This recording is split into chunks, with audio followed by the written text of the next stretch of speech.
우리 옆에 계신 분들에게 축복하며 격려하겠습니다. 말씀의 은혜 받으시기 바랍니다.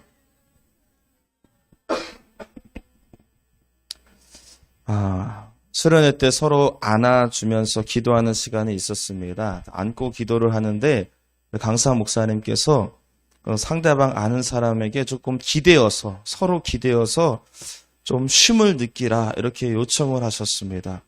그래서 모두가 서로에게 아는 상태에서 기대어서 있었습니다. 근데 저는 그때 하필 누구를 안고 있었냐면 민석이를 안고 있었어요. 하필 저 얼마나 힘을 주고 있었는지 안 넘어가려고. 희란이가 또 그런 이야기를 해줬어요. 자매들을 안고 있었는데 키가 큰 희란이가 키가 크잖아요. 키 작은 사람을 안아줬대요. 누군지는 말 안 할게요. 키가 너무 조그매가지고 머리가 여기밖에 안 왔어요. 안 왔는데 기대다 보면 넘어가게 생겨가지고 기대지를 못했대요. 그 다음 사람은 안 왔는데 더 작아요. 또 기대지를 못했대요. 그래서 한편으로는 나는 누구한테 기대지 하다가 문득 그래 하나님께 기대면 되겠구나. 할렐루야. 예. 하나님께서는 우리들의 쉴만한 물가이십니다. 그래서 언제든지 오기만 하면 우리에게 쉼을 주시고 갈증을 해결해 주시는 우리 하나님이심을 믿습니다. 그런데 그 하나님께서 그렇게 기대는 것만으로 좋은 우리 하나님께서 오늘 적극적으로 우리를 도우시겠다 오늘 말씀하십니다. 너무 기쁘시죠? 아멘. 우리 10절을 한번 보시면 같이 읽어볼까요? 10절 말씀. 우리 한국교회 모든 성도들이 가장 좋아하는 말씀 이사야 41장 10절 시작. 내가 너와 함께함이라 놀라지 말라 나는 내 하나님이 됨이라. 내가 너를 굳세게 하리라. 참으로 너를 도와주리라. 참으로 나의 의로운 손으로 너를 붙들리라. 아멘. 13절 이는 나 여호와 너의 하나님이 내 오른손을 붙들고 내게 이르기를 두려워하지 말라. 내가 너를 도우리라 할 것임이라. 아멘. 하나님께서 강력하게 우리들에게 말씀하세요. 내가 너를 돕겠다. 여러분 세상의 도움도 있을 수 있겠지만 세상의 도움은 잠깐입니다. 세상의 위로도 있을 수 있겠지만 세상의 위로와 격려는 잠깐입니다. 그러나 우리 하나님 아버지의 위로하심과 도우심은 영원한 줄 믿으시기 바랍니다. 6절, 7절에 이렇게까지 하나님이 비교하며 말씀하세요. 각기 이웃을 도우며 그 형제에게 이르기를 너는 힘을 내라 하고 그러니까 서로 얘기한다는 거 이웃끼리 그러면서 이야기하는 게 7절에 목공은 금장색을 격려하며 망치로 고르게 하는 자는 매질꾼을 격려하며 이르되 땜질이 잘 된다 하니 그가 못을 단단히 박아 우상을 흔들리지 아니하게 하는도다. 이게 무슨 말이냐면요. 목공하는 사람들은 금장색 하는 사람을 격려하고 있어요. 잘한다고. 망치꾼은 매질꾼을 격려하며 잘한다 하는 겁니다. 서로 격려하는 거죠. 서로 위로를 주는 거죠. 그런데 그렇게 해가지고 결국 만든 게 우상이다. 우상이다. 즉 무슨 이야기를 하는 거냐면 세상에서의 위로와 격려의 결과는 결국 자기 만족, 자기 이생의 자랑이다. 그러나 내가 너희들에게 주는 격려와 위로와 도움은 영원하다. 그런 잠깐이 아니다. 그러니 내게 도움을 구하라. 더 나아가서 내가 너를 도와주겠다. 할렐루야. 여러분 하나님의 도우심, 세상의 도우심이 아니라 하나님의 도우심이 저와 여러분의 인생 가운데 있어지기를 축복합니다. 하나님께서 우리를 도우실 때 두 가지 특징이 나타납니다. 이걸 우리가 기억하셔야 돼요. 첫 번째는 하나님은 우리를 도와주실 때 믿음직한 친구가 되어주십니다. 따라해볼까요? 믿음직한 친구가 되어주신다. 시작. 자, 하나님이 분명히 우리에게 도와주시겠다고 말씀하시는데 자, 8절 한번 읽어보세요. 8절 시작. 그러나 나의 종 너 이스라엘아 내가 택한 야곱아 나의 벗 아브라함의 자손아. 나의 벗 아브라함. 나의 친구 아브라함. 즉 하나님께서 이스라엘을 도우실 때 본인을 뭐라고 소개하냐면 아브라함의 친구인 나다. 이스라엘 너희들의 친구이다 내가. 이렇게 본인을 소개하고 있어요. 친구. 자, 9절을 마저 읽어볼게요. 9절 시작. 내가 땅 끝에서부터 너를 붙들며 땅 모퉁이에서부터 너를 부르고 내게 이르기를 너는 나의 종이라 내가 너를 택하고 싫어하여 버리지 아니하였다 하였노라. 너를 버리지 않았다는 거예요. 지금까지 너를 버리지 않았다는 겁니다. 친구이긴 친구인데 배신하는 친구가 아니라 나를 버리지 않는 친구. 이렇게 본인 스스로를 소개하고 있다. 우리를 도우실 때 믿음직스러운 친구가 되셔서 우리를 도와주신다는 거예요. 여러분 만약에 이런 친구가 여러분 곁에 있어서 너 힘드냐? 내가 도와줄게 라고 한다면 얼마나 믿음직스럽습니까? 제가 어제 우리 차 타고 오면서 제 옆에 지범이가 타고 있었어요. 그래서 지범이를 보면서 제가 이렇게 말해줬습니다. 지범아, 목사님은 네가 참 믿음직스럽다. 여러분 믿음직스럽다라는 말 언제 사용합니까? 시킨 일을 그 업무를 잘 처리할 수 있는 능력 있는 사람한테 믿음직스럽다라고 말하는 거예요. 여러분 친구가 삼성 이재용 부회장이야. 믿음직스럽죠? 뭐 부탁하면 그 일 처리가 착착착 되겠죠?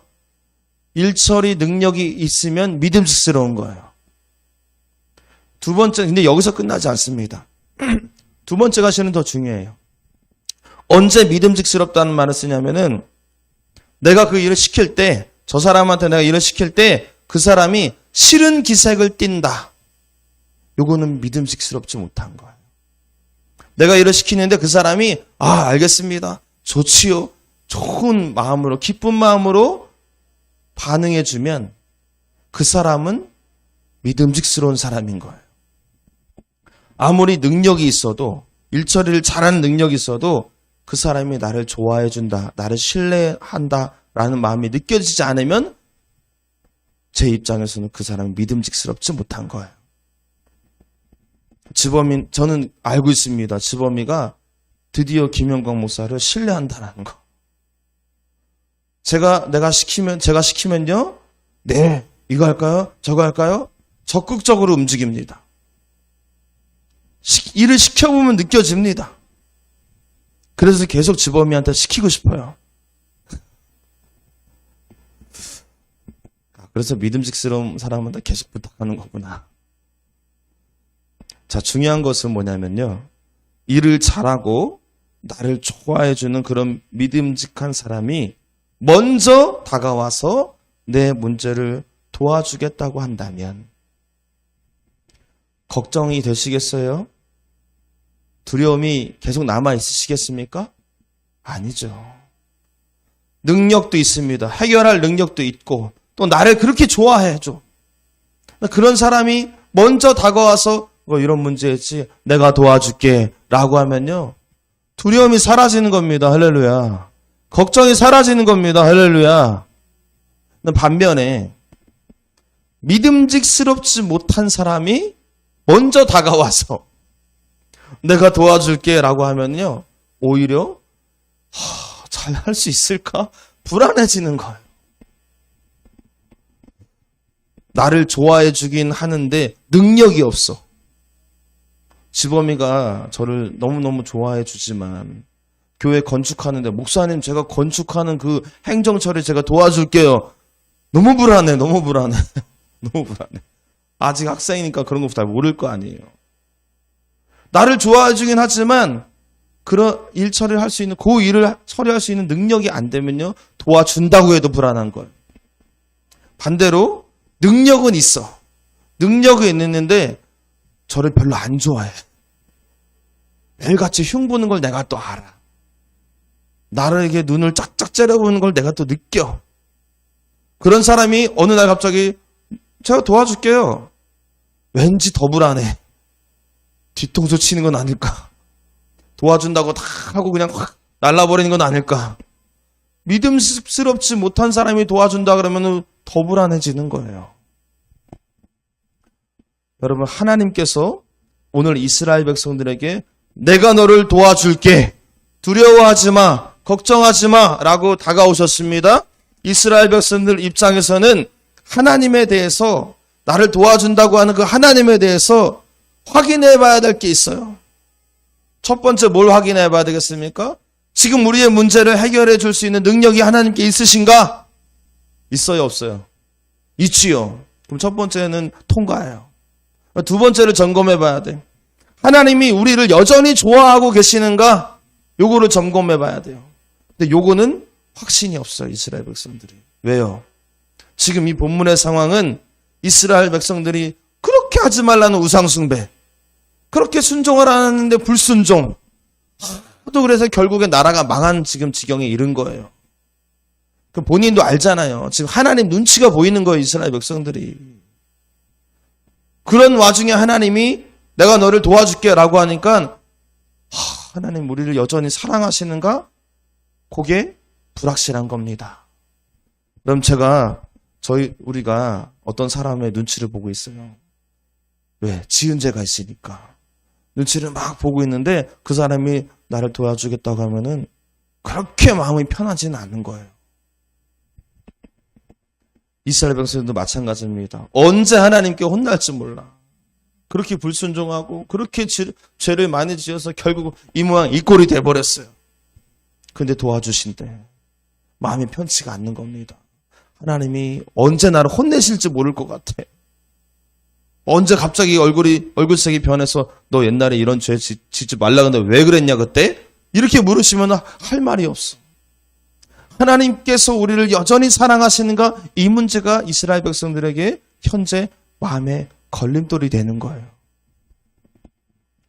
여러분, 하나님께서 이스라엘 백성들을 사랑하실까요? 안 사랑하실까요? 사랑하시죠. 근데 하나님은 사랑하시는데 문제는 뭐예요? 백성들이 잘 못 느끼는 거예요. 근데 하나님이 그래서 그 불안한 마음까지도 해결해 주실 필요가 있으시기에 오늘 어떻게 다가오셨다? 믿음직한 친구가 되어서 이스라엘 백성들에게 다가오셨다는 겁니다. 내가 너의 친구다. 너가 믿을 만한 그런 친구다. 나는 너를 한 번도 버리지 않았다. 너희들이 그렇게 우상 숭배할 때도, 그렇게 불신하고 죄 가운데 있을 때도, 나를 떠나서 살 때도 한 번도 너를 떠나지 않았다. 나는 너의 친구다. 할렐루야. 그런 친구로 다가오신 하나님을 보며 오늘 이스라엘 백성들은 그 하나님 너무 믿음직스러운 거예요.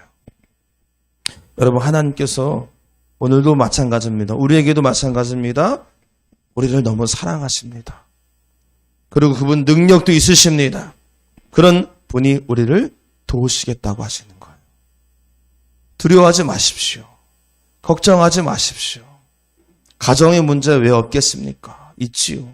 자녀들 문제도 있고, 진로의 문제, 또 사람들 간의 그 친구 간의, 직장 동료 간의 관계의 문제 왜 없겠냐는 거예요. 있지요. 그러나 여러분, 믿음직스러운 나의 친구 되신 우리 하나님께서 그 문제 도와주신다.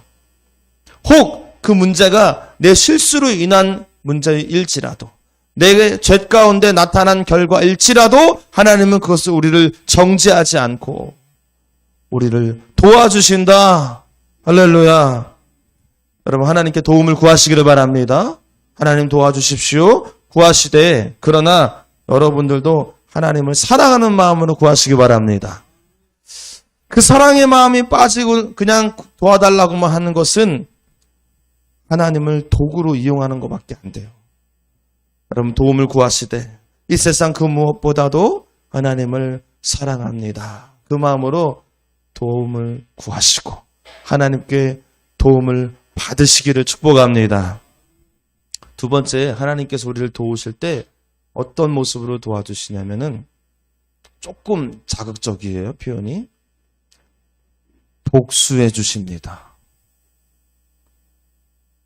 대신 복수해 주십니다. 자, 오늘 11절, 12절을 한번 보겠습니다. 시작. 보라, 네가 노하던 자들이 수치와 욕을 당할 것이요. 너와 다투는 자들이 아무것도 아닌 것 같이 될 것이며 멸망할 것이라. 네가 찾아도 너와 싸우던 자들을 만나지 못할 것이요. 너를 치는 자들은 아무것도 아닌 것 같고 허무한 것 같이 되리니. 아멘. 이게 무슨 말입니까? 하나님께서 우리를 괴롭히던 자들, 우리에게 수치와 욕을 한 자들을 심판하신다는 거예요. 복수해 주신다는 거예요. 여러분, 예를 들어서 우리나라는 테러가 일어나지 않지만 외국에 테러들이 많이 일어나잖아요. 그 테러리스트들이 테러를 하고 부모가 다 죽었어요. 그 어린 아이만 남았어요. 그 어린 아이에게 가장 큰 도움, 가장 큰 격려, 위로는 무슨 말일까요? 얘야, 그 테러리스트들을 용서해야 된다. 사랑해야 된다. 이 말이 위로가 될까요, 이 아이한테? 그럼 반대로, 얘야, 걱정하지 마. 내가 그 테러리스트들 내가 복수해 줄게. 내가 죽여줄게. 내가 심판해 줄게. 나랑 같이 가자. 걱정 마. 여러분, 이 말이 끔찍해 보이긴 하지만 최고의 그 상황 속에서는 최고의 위로입니다. 그런데 하나님이 놀랍게도 그런 말씀을 지금 하고 계시는 거예요.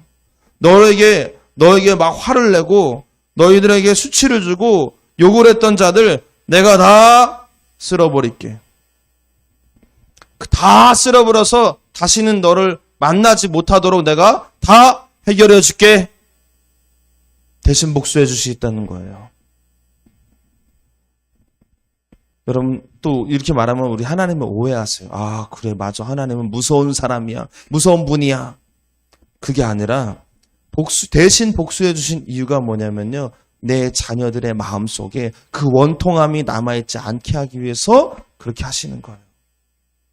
또 한 가지, 내 자녀들의 손에 복수의 피를 묻히지 않게 하기 위해서 그렇게 하시는 거예요. 그 피는 내 손에 묻히겠다. 너희들은 묻히지 마. 이게 우리 하나님 아버지의 자녀를 사랑하는 마음이에요. 왜 이렇게 하신다고요? 분노의 하나님이시라서? 아니에요. 내 자녀들을 끔찍이도 사랑하시는 하나님이시기 때문입니다. 여러분이 하나님의 자녀가 되는 그 순간 하나님이 대신 복수해 주시는 거예요. 물론 여러분들이 하나님 자녀로 살지 않으면 이 말씀이 성립되지 않습니다. 그래서 이제는 여러분들이 하나님의 자녀가 되셔야 돼요. 저는 이 말씀이 언젠가부터 믿어지기 시작했어요. 아, 내게 수모와 수치를 주는 사람들 하나님께서 대신 치료해 주시겠구나. 이 믿음이 제 안에 생기자 어떤 마음이 드냐면 복수하려고 애쓰지 않아요. 막 원망하고 미워하지 않아요. 원통함으로 마음에 막 트라우마로 남지 않아요. 왜? 누가 대신 복수해 주시니까? 하나님께서 대신 복수해 주시니까. 오히려 그런 사람들이 불쌍해집니다. 그래서 이런 마음까지 들어요. 나 건들면은 힘드실 텐데. 저는 이런 자신감이 있어요. 왜 이런 자신감이 있는지 아십니까? 하나님이 내 편이라는 사실을 믿으니까. 하나님이 어떻게 내 편이라는 사실을 믿을까요? 그거는요, 제가 하나님 편이기 때문이에요. 누가 뭐라 한들 저는 폭풍이 와도 유혹이 와도 난 무조건 하나님 편이기 때문에. 조금 힘들면 하나님 있어요, 없어요, 이러실 수가 있어요, 없어요, 이런 거 없습니다. 힘들어도 힘든 대로 나는 하나님 편이에요. 아파도 아픈 대로 난 하나님 편이에요. 하나님만 예배하고 하나님만 찬양합니다. 나는 하나님의 종이 될 거니까. 내 평생토록. 그 믿음이 있기에 하나님도 내 편이시겠다라는 자신감이 제 안에 있는 거예요. 그러니 누군가 나를 해할지라도 하나님께서 대신 복수해 주시겠구나. 그 마음으로 제가 살아가게 됩니다. 두려움이 있을까요? 걱정, 근심에 좌절할까요? 여러분, 그렇지 않습니다. 하나님께서 분명히 우리를 도와주십니다. 할렐루야. 하나님의 자녀가 되셔서 하나님의 일하심과 도우심을 받으시기를 축복합니다. 사랑하는 여러분, 하나님은 오늘도 우리에게 내가 너를 도우리라 말씀하십니다. 하나님께서 나를 사랑하시기에 나는 세상의 문제 있지만 그 문제가 두렵지 않습니다. 하나님께서 나를 도우시기에 나는 지금의 문제에 좌절하지 않습니다. 바라기는 모든 문제 해결자 되시는 우리 하나님 아버지의 도우심을 통해서 늘 승리하게 되시기를 주님의 이름으로 축원합니다.